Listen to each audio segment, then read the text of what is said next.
And sometimes, I think in education, we've not even got the common sense. Innovation is a process by which you are trying to solve a problem, first by recognizing that perhaps what you've been doing so far isn't working or isn't working as well as it could, and therefore you need to change some things. And it's a mindset, right? The mindset. It's the being curious, the thinking about how could we do this better. Welcome back to Wise on Air, the show where we talk to the world's leading minds on the future of education. My name is Bassem Hijazi, producer of the show. Change in leadership often marks a pivotal moment for any organization. For Wise, that moment has arrived.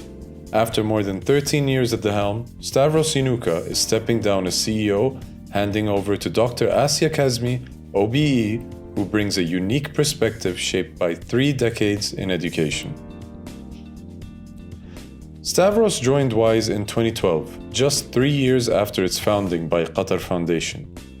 With a background spanning corporate law, management consulting at McKinsey, and leadership roles at Lee Kuan Yew School of Public Policy in Singapore, he helped transform Wise from an elite forum into a global platform that brings together educators, innovators, and students from around the world.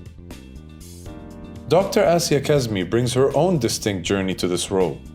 A former mathematics teacher who spent 12 years in the classroom, she has held senior positions across the UK civil service, including as a senior Her Majesty's Inspector at Ofsted.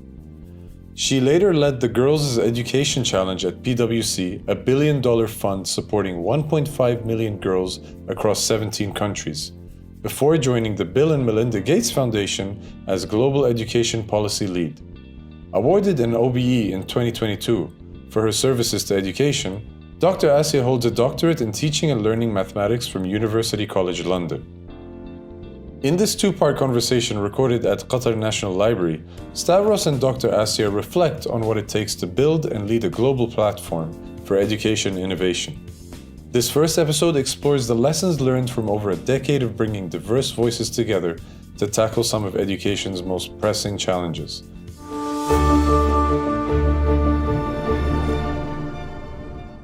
We're here at the Qatar National Library, having a very natural conversation with 2 boom mics, 3 cameras, lighting. And this is, I suppose, a bittersweet moment for me because I'm going to be handing over to you in just over a month's time. And actually, you thought it would be a good idea if we had this podcast to interview each other and have a conversation about the background to Wise, the history, and then what are some of your ideas about how to take this forward. So welcome. Thank you so much. I'm surprised this is not the usual occurrence of every day having a conversation. But this is such a beautiful setting to be in the Qatar National Library. I've been here a month, and I think this is the first time it's hitting me that I will be the CEO on the 1st of December. Yeah. And Wise is such a well-known platform, so influential. Everybody knows about the summit. I would just love to pick your brains about how did Wise get to this position? Because it started in 2009. 09, yeah. How did it get to this position? But I was also interested in how did you get to be... How did I end up here? Yeah. Yeah. I mean, this could be a very long and not very interesting story. So I'll give you... I'll give you the highlights, and we could always edit this out. I mean, the long and short of it is Her Highness Sheikh Hamza bin Nasser, who's the chairperson of Qatar Foundation, long time advocate for education as an essential human right, felt that education wasn't really part of the global dialogue around development, around human development. And the idea was, let's create a forum, a platform, where the great and the good can come together, discuss common challenges that we face in education, look for innovative solutions, and then form partnerships to take those solutions forward. So the genesis of WISE was kind of let's create the Davos of education, and let's do what Davos has done for the global economy and for globalization. Let's see if we can't repeat that for education, with a particular focus on development. That was 2009. So WISE, the event, if you will, was then born in 2009.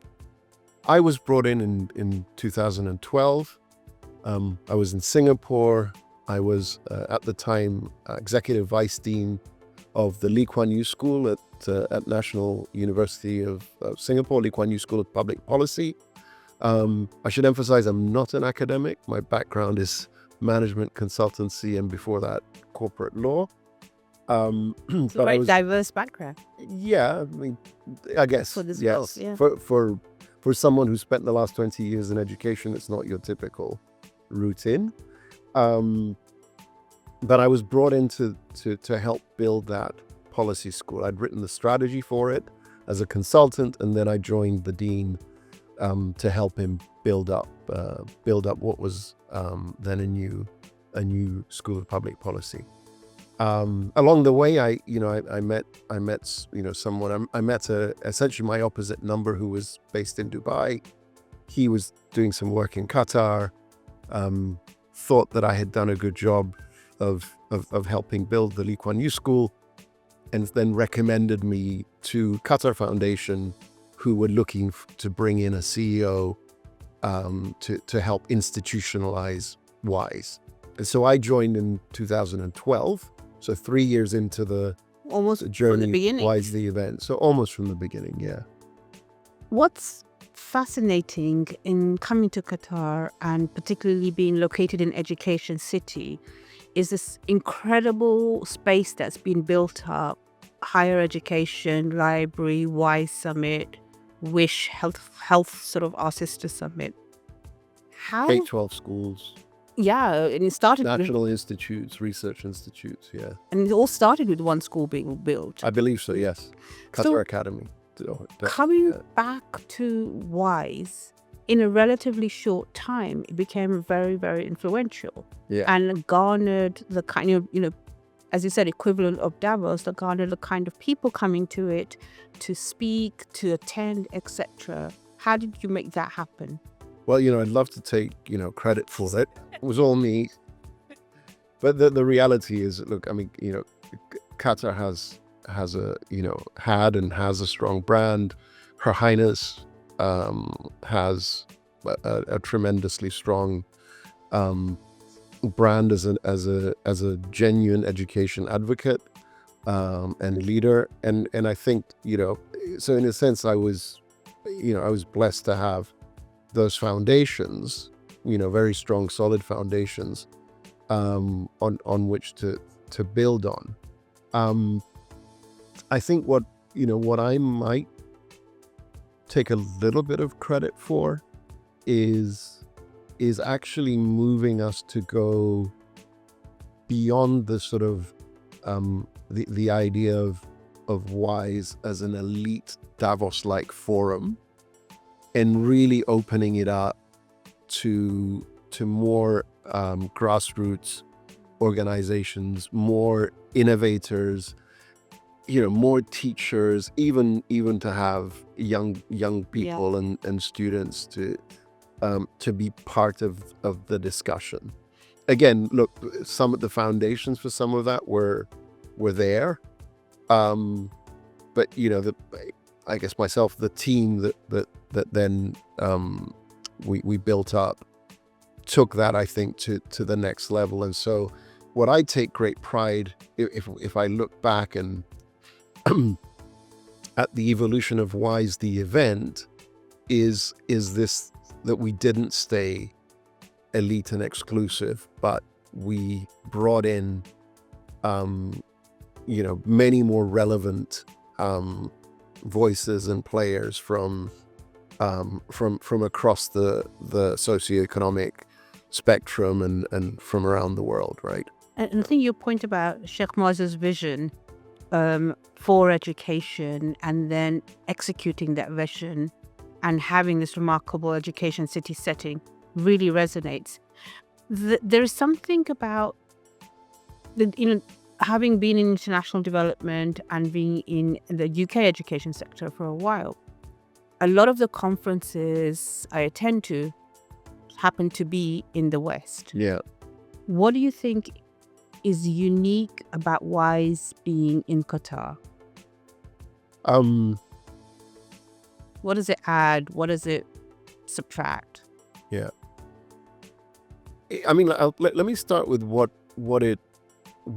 you don't have here, which at first blush appears to be a weakness.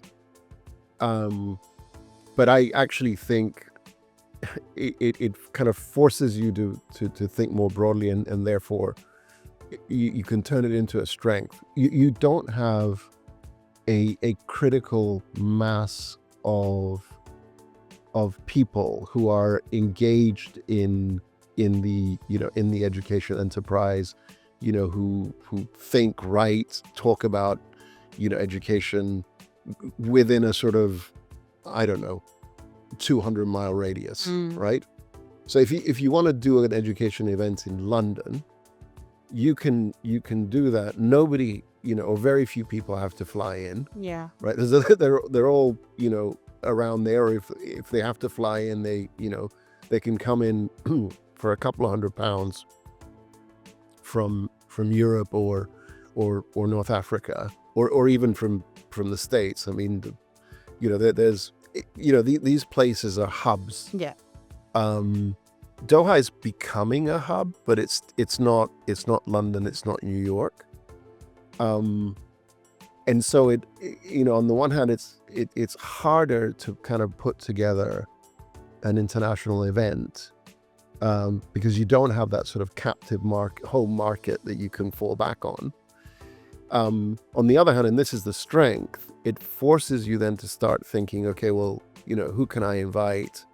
And once you start thinking like that, okay, well then I don't want to just have people from, one part of the world. I want to bring, people from India. I want to bring people from Africa. I want to have, from China, the Far East, the Americas. So you almost have to start thinking globally from the get-go because you don't have that captive market to fall back on. And it's far more convenient for much of the world to travel to here. And then you've got obviously great airline, to put in a plug for Qatar. It was expensive but very good. You've got and very well connected, right? So Qatar's obviously has all of that going for it, which again London, New York have as well. Plus, and we have to say this, it is increasingly. If you're coming in from Africa or you're coming in from Latin America, it is easier to get a visa to come to Qatar than it is to go to the West. So yeah. And I think education in a way is such a common endeavor in every nation. Yeah. But it needs different centers, not just what a sort of a locus in one part of the world. So I think that's very powerful about it. We haven't said what WISE stands for. Literally, like the World Innovation Summit for Education. Yes. And I want to touch on... I'm assuming people listening to this know, but... Oh, no, this is going to go totally viral. We're going to have loads of people listening who don't. Yeah. So let's talk about innovation. How do you think about innovation? How do you define innovation in education in particular? But because I need to think about this, let me start by asking you the same question. Then can you tell me how you think about it, and then maybe I can riff off that? I think for me, innovation comes from necessity, that there is a real problem to solve, and what has been done till now hasn't solved it. And therefore, you have to think about how I can solve this.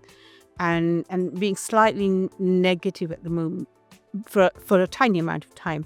I think too often we look at education, we say it's too complex, we put the sort of causes of inequity in education in circumstances that perhaps are not as controllable, poverty, parents, etc. Yeah. Whereas I think, I'm a teacher. I was a teacher for 12 years. I would go back to it, and it should be the sector's responsibility to think about why and how.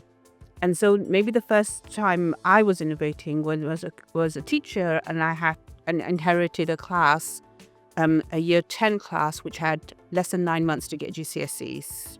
And they're all failing. They're all Ds. It was Tom said, all Ds. And I had to think about, how am I going to get them to be A's in this 9 months? What resources are available to me? What innovations do I need to do in how I teach, how I involve students, how I assess to make that happen? So I think the why is really important for innovation.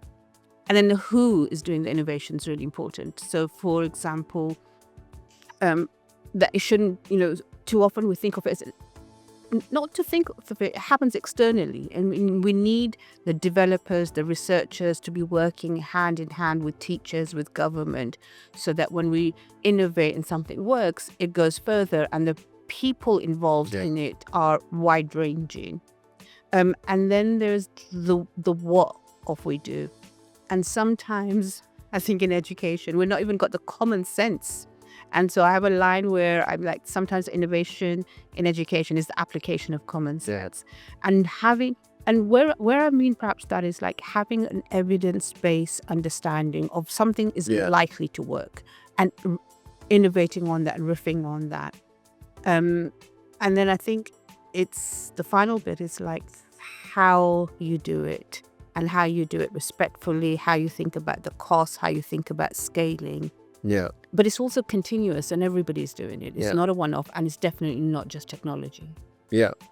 No, so I think, you've covered a lot of ground there. I think if I were to sort of try and condense because I agree with, I think, most of what you said. If I were to try and then condense it down, I would say, innovation is a process by which you are trying to solve a problem, first by recognizing that perhaps what you've been doing so far isn't working, or isn't working as well as it could, and therefore you need to change some things. Exactly. And you could change the what, you could change the how, and you could even think about changing the who as well, oftentimes, in order to get to get a better outcome, which is and I think that's where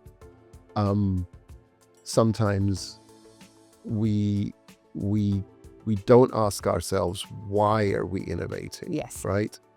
What are we hoping to get out of trying to do things differently? So I'm a big believer that the process of innovation always needs to start with why. Yeah, completely agree. Why am I looking to change? And then, from there you can then think about, okay, what needs to change? When does it need to change? Who needs to do things differently? What needs to be done differently? And it's a mindset, right? The mindset. It's the being curious, the thinking about how could we do this better, and in a position that we're in, funders, etc. It's also having clarity on being able to take risks, right? Managed risks, responsible risks, but say we're going to try this out in a contained way, and think how it can scale. And schools and universities are natural test beds for innovation, right? You have one class you can try this out with. If it works, take it to another class, compare it to them. You would think, again, you have the advantage of having been a teacher. I wasn't a teacher, and I maybe gave like 3 lectures at a university once. Into the fourth one. But I have been in classrooms along with everybody else, and therefore, by definition, I'm an expert, right? Having gone to schools. What an unusual thing for anyone to say, particularly politicians. But yet, you know, maybe unfairly, the education sector is often maligned as being slow to change. You know, there's that really famous photograph that all the TED Talks about education start with, which is the Sumerian classroom, right? I don't know if you've seen that, but it's to health. No, it's basically it's an archaeological site of an old Sumerian school. So we're talking now circa, I don't know, 2,500, 3,000 years BCE, and it looks like a classroom now, right? Yeah. I mean, it's recognizably a classroom, and everybody says, "Oh, look, 5,000 years, and we're still, and we're still," which is unfair, right? Quite frankly, I mean, things have changed a lot, but we are, as a sector, maligned for being very slow to change, very slow to innovate. Is that? I mean, your experience suggests maybe otherwise, right? No, I think there's truth in what you're saying. My equivalent was, you saw a hospital 100 years ago and you see a hospital now, it's completely different. Yeah. Whereas a classroom is not the case. Also, in the privileged position I've been of visiting classrooms all over the world, I've never gone into a classroom going, "Whoa, what's this?" The mechanics of the structure is similar. And maybe that's not a bad thing. Maybe it is about, the teaching and learning process is intrinsically human. And we learn from each other. It's a social process. And the pandemic really showed the centrality of schools and teaching. But I do think that the profession, the teaching profession, and I'm speaking K-12 particularly, should be driving the innovation. They should be asking the why questions, and it's beginning to happen. But I'm a real strong proponent of owning the innovation and really thinking about how, we think of ourselves as professional, and that goes to how are we continuously refining, and maybe also the refinement comes in not the big infrastructure changes, but in actually how the student and the teacher is engaging, whether it's higher education, whether it's earlier setting, whether it's a parent with a child. But I think this kind of takes us to technology, and technology is not new. It was the calculators. Somebody would say books were the technology. Books, calculators, interactive whiteboards. Now it's LLMs, and it genuinely is incredible technology. When a pitch was made, I stood up and went to the board and said, "Do show me that again." But is that just another hype, or in your view, is that an innovation that we should be taking seriously? And I have my own views on it as well. Yeah. So I tend to always start from a position of skepticism whenever someone comes along and says this is going to transform and revolutionize everything and change the world. And my view is always to start with a position of skepticism and say, okay, well, show me. Well, first of all, again, going back to this idea of innovation as a process that is designed to lead to an outcome, I would want to know, to what end are you changing the world, right? Because one of the things, I guess, over time that I've come to appreciate is, and maybe it's just a factor of just getting older, that not all change is good. Yeah. Right? Some things are worth preserving. And that's always, I guess, been the tension between, as we develop as societies, as individuals, there's always that tension between what do I change, what do I keep the same? And that's a healthy tension to have, right?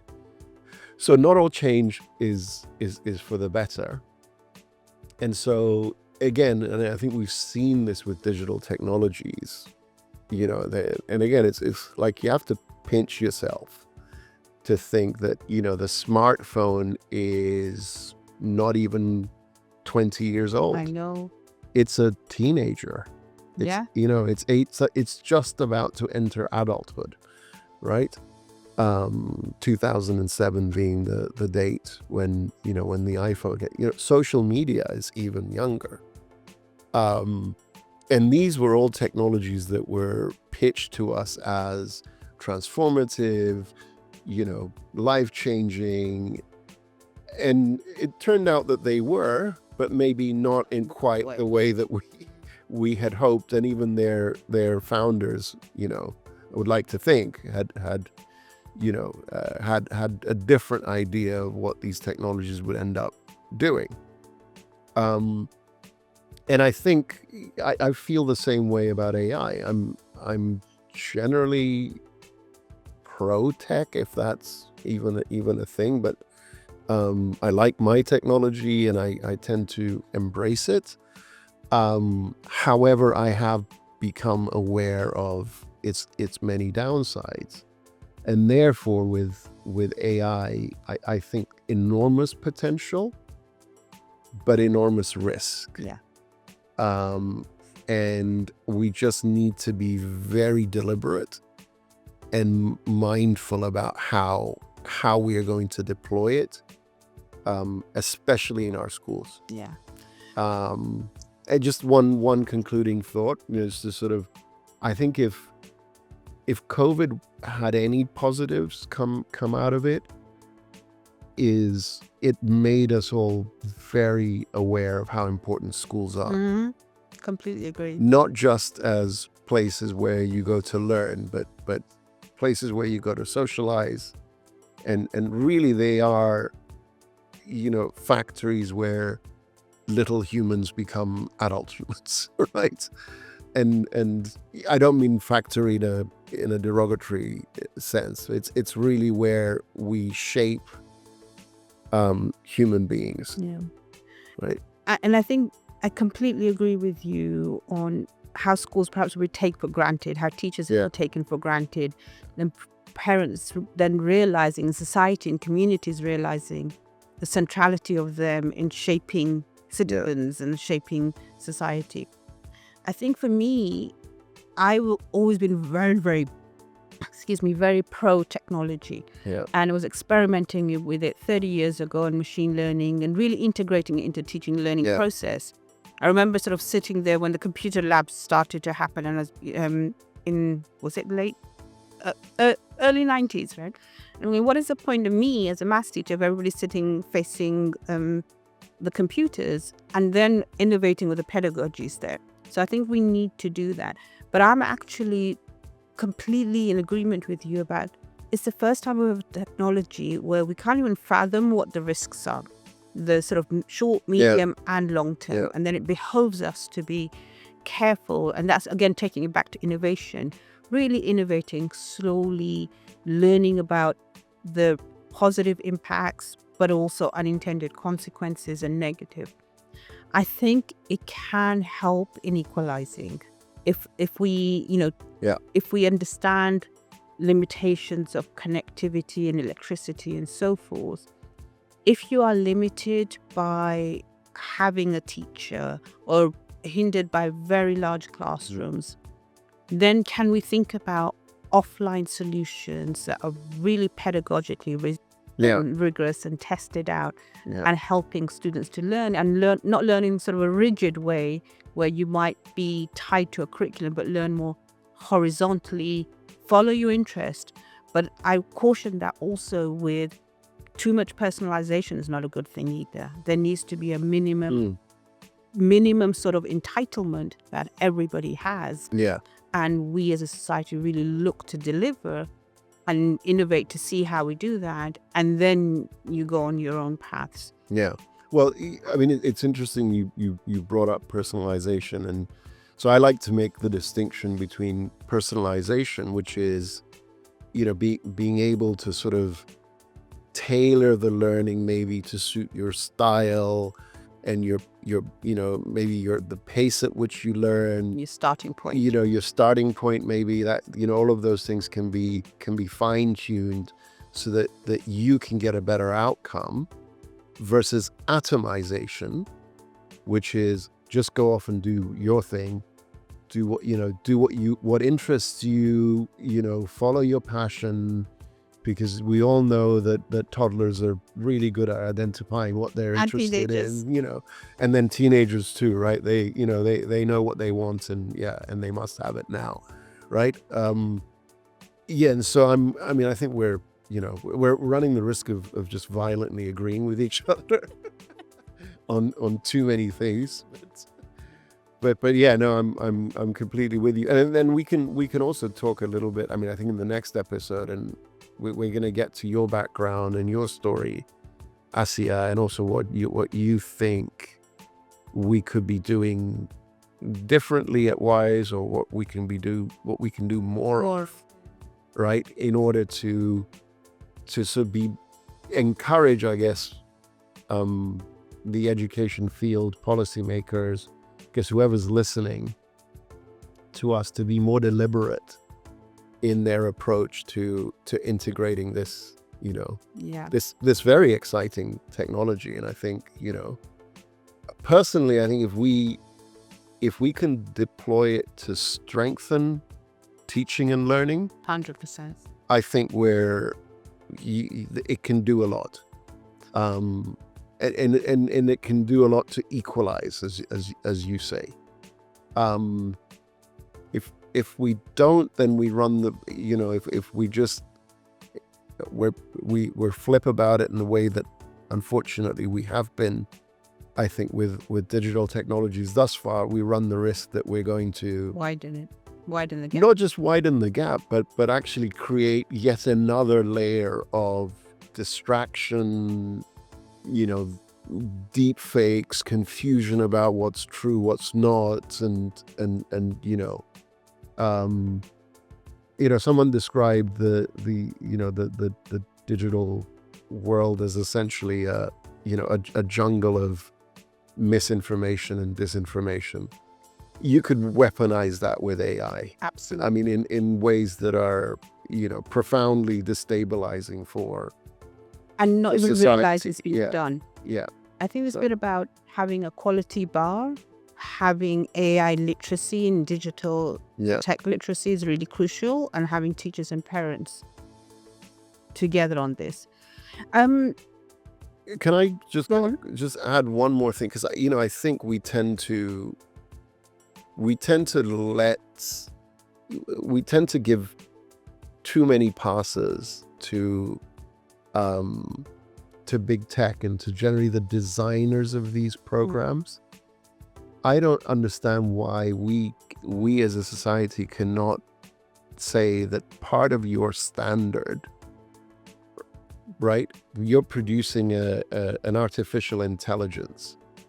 That artificial intelligence needs to reflect certain values.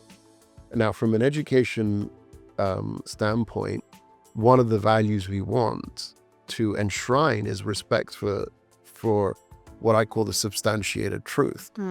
That's not to say that you want to produce an AI that is dogmatic, but an AI that distinguishes between what is true and what is false, what is fact and what is fiction. I think that's a minimum standard for education. I mean, where would we be if we were, in the business of saying, well, 2 + 2 is 4, but it can also be 5, and maybe it can be. I mean, you're a math teacher, right? And the world over, it's 4. Yeah.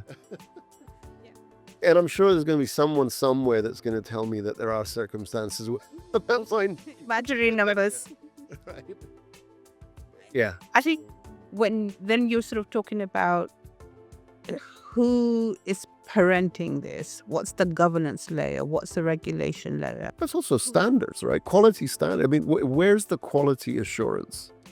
And I think there's some thinking starting to be done on that. Quality assurance, benchmarks, standards being met. What is acceptable to be allowed into classrooms? And how do teachers know? How do schools make those decisions? And then I think we're also touching on not just AI literacy, but scientific literacy. And I feel with this technology, we need to be teaching students much faster the higher order skills of discerning, of decision making, of factual checking, of synthesizing, as well as comparing and contrasting. It's an exciting kind of demand to make of teachers, but if you're not providing the right support in, you're not providing the right structures in, it's not going to be done. And so those are, areas for innovation that makes you think about innovation in a much more wider, full stack way, rather than we'll just give this technology and teachers will use it. And it'll all be okay. Let's cut it loose and it'll work out. That's not what anybody should be doing. Okay. I wanted to, I at the risk of again vehemently agreeing with each other, what makes you skeptical when people are pitching technology to you? What makes you go, why are you wasting my time with this? Well, again, oftentimes, and again, as I reflect back on the WISE journey, one of the reasons we set up the WISE Accelerator, the EdTech Accelerator, which is now in its 10th year, was that we wanted to understand the potential of education technology. That was the main reason, right? To sort of try to figure out what is working and what is not working in the application of education technology. We then realized that one of the value adds that we could bring to the sector actually was that we could inject the education in EdTech, meaning a lot of the startups were being founded with technology first. Absolutely. Not education first. And therefore, what makes me skeptical about a lot of EdTech is that I don't see enough attention being paid to capturing the learning and life outcomes that you are trying to influence, right? So it's like, show me that at least how you think that this is going to help improve learning, teaching and learning. And I'm not saying, look, to be fair to a lot of founders and startups, it's not easy to collect this evidence. But a lot of them, or far too many, aren't even thinking about it. They don't care because they've been sucked into this kind of Silicon Valley mantra of sign up subscribers, right? Let's get as many subscribers. The objective of the game is to get as many subscribers as I can onto my platform as quickly as possible so that I can jack up my valuation, raise more money, and then I'm going to go and do, right? I don't think we can do that with education. It's not helpful. Absolutely. You're not necessarily solving any problem here. You're creating solutions in search of problems, not the other way, right? I think this point about well-being outcomes, life outcomes, learning outcomes, one thing tech should have is the data. And so when data is not presented as to why this solution is the one we should choose, that's quite rightly should make us skeptical. But also things like we have so much better understanding of what the science of learning is and what the science of teaching is, and that needs to be integrated. My final question to you is this. What do you wish you had known when you joined that you now know now? Or what is it that you might have done differently, if anything?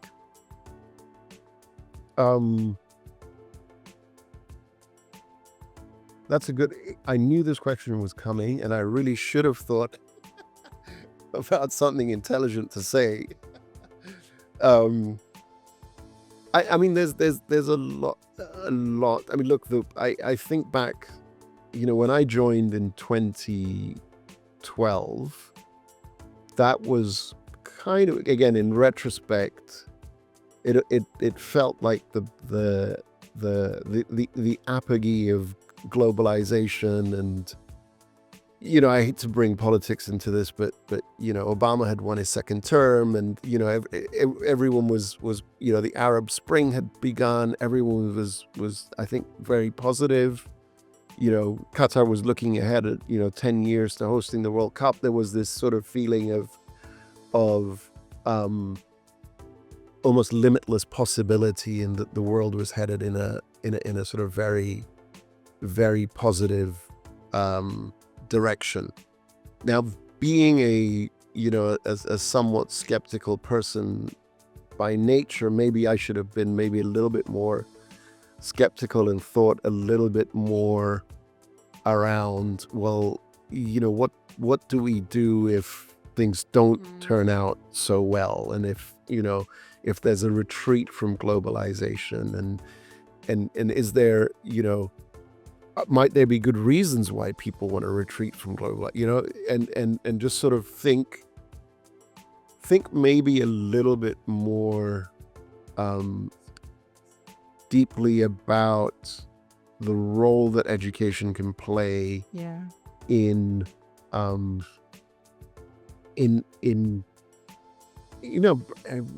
bringing people together, but the role that it plays in citizenship, in sort of fostering community. I think people will say, well, we've been talking about global citizenship for a long time. Yes. It hits differently now.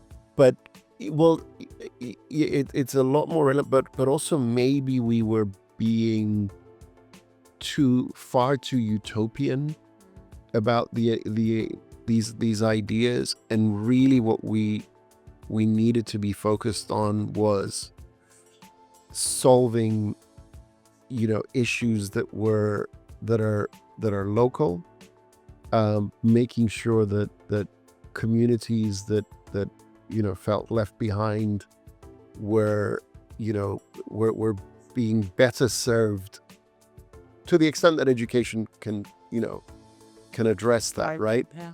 And maybe this idea of kind of global citizenship was just too abstract for communities that were suffering or feeling left behind, or that were visibly in decline. And therefore, I almost feel like we maybe neglected that aspect. In the changes that have happened politically, technologically, climate-wise in the last 10 years have been such an incredible speed that the purpose of education and the role of how we educate, what we educate children and young people for, seems a very real important questions we need to grapple with, and that looks to then how do you innovate for that. On that small point, thank you so much for your time, and I am genuinely thrilled to be taking up a platform that both had the political vision of Qatari leadership and Sheikh Moazza personally, but also had the execution of yourself to make it what it is now. And really excited to see how we can build on this platform to maintain it and hopefully grow it. Thank you, Asyia, and let me return the compliment in the sense that I think, well, first of all, the last month and a bit has been actually incredibly enjoyable from my point of view, and I couldn't think of a better person to be handing over to, and I'm confident you're gonna take, you know, Wise to the next higher, better level. And you always have a fan and a supporter in me, cheering you on from the sidelines. I truly, truly appreciate it. Thank you so much.